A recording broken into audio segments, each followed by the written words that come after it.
Hi, my name is Brandy Worley, and I'm going to help you excel at liberty. What is liberty? Liberty is the art of equine communication by mutual trust, confidence, and bond with your horse. Why teach your horse liberty? Because it helps you bond with your horse, makes them more self-disciplined and therefore safer.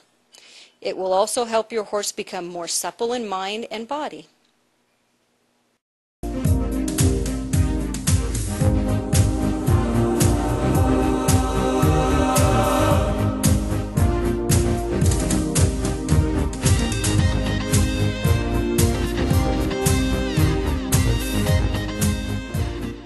Girl, that's what you'd like to see.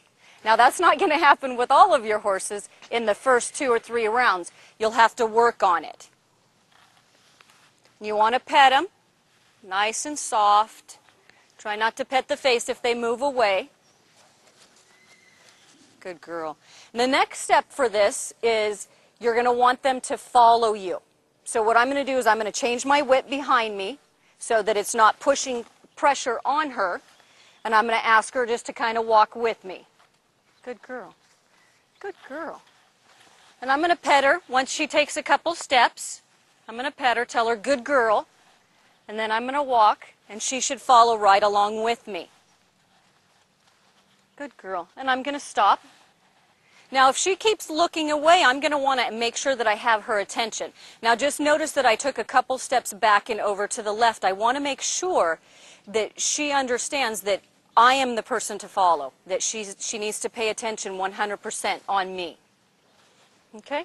So I'm just going to walk, and she's going to follow along with me. Now, if she decided to leave, I would bring her back.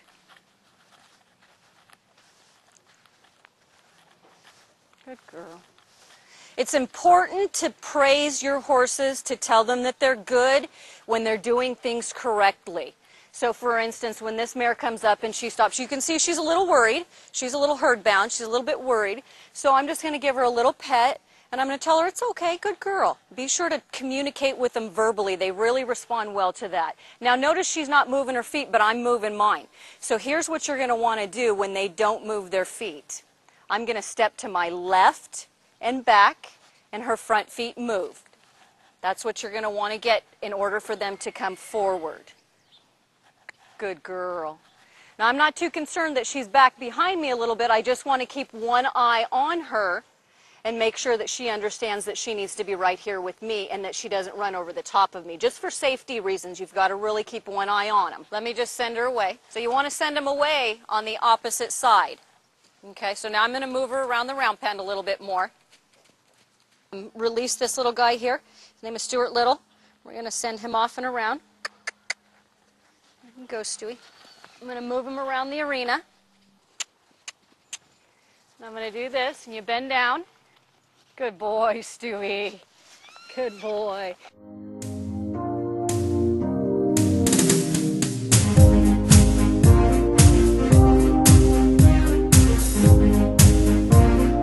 Stop him. Good boy. And I'm going to pet him.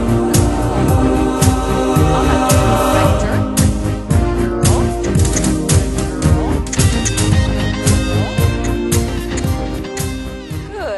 Okay, so here's a demonstration of your arm positions for leading and positioning. For the walk, the arm is extended out between the eye and the nostril. For the stop, the arms are lifted up. Little correction on the back up, and good little pet. Both arms motion back for the back up. For the lateral away, a sweeping motion of the arm to the right, and a universal stop. Hand comes up and holds in position. For the lateral back, the right arm drops down, motioning the horse to come to you. Good girl. So I'm going to walk over here, and I'm going to get my halter and my lead rope. And you should never have to chase a horse. They should always want to be with you. Good girl. Good girl. Good girl. Now notice that I'm just kind of reassuring her that she's doing everything correctly. I always reiterate that she's a good girl or he's a good boy in order to help her communicate with me a little bit better and for her to understand. Now I'm just going to lay my lunge whip down here. I'm going to put my lead rope over my left arm.